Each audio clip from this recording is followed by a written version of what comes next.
By a God, I mean a supernatural being, a being that's supposed to transcend nature and the laws that govern it. A God in this sense is not like an advanced species of aliens, more intelligent than we are. That might make them impressive or interesting, but not supernatural.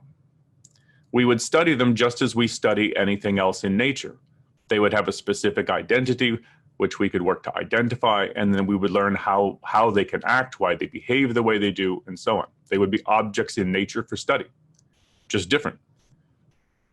A God, however, is supposed to be a being whose actions are not bound by or limited by any specific identity, which is why God is often said to have attributes like omniscience, omnipotence, omnipresence, all of which express the absence of limitations, such as would be imposed by any specific identity.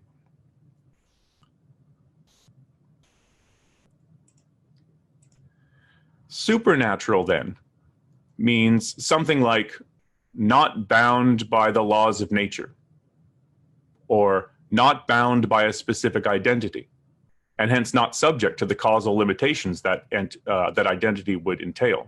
It's something that it's beyond or transcends the laws of nature.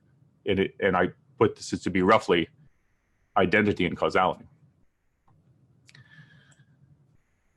But a supernatural being in this sense, I think, would necessarily be unintelligible and unknowable.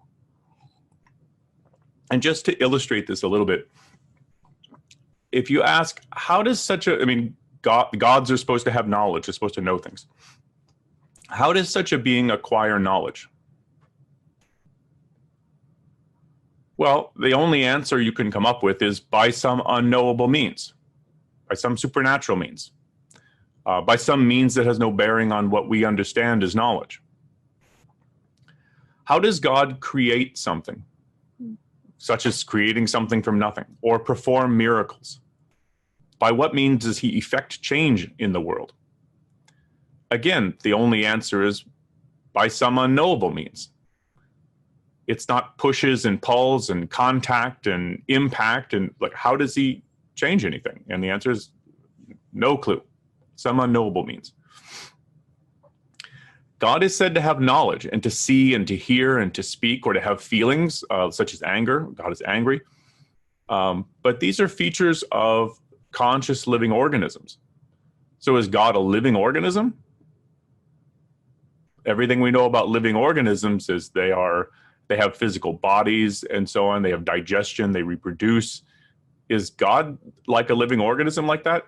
And again, the only answer is not in any intelligible sense to man. This is why in her novel Atlas Shrugged, Ayn Rand refers to God as, quote, a being whose only definition is that he is beyond man's power to conceive. She writes, to exist is to possess identity. What identity are they able to give to their superior realm? They keep telling you what it is not, but never tell you what it is. All their identifications consist of negating. God is that which no human mind can know, they say, and proceed to demand that you consider it knowledge. God is non-man. Heaven is non-earth. Perception is non-sensory. Knowledge is non-reason. Their definitions are not acts of defining, but of wiping out. End quote. That's from Atlas Shrugged. But nonetheless, many do postulate the existence of a God, whether they can define it or not, whether they can present it as intelligible or not.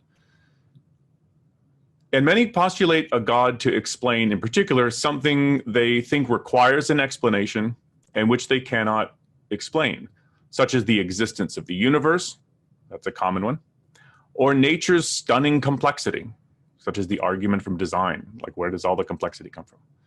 So they postulate a God to provide the explanation.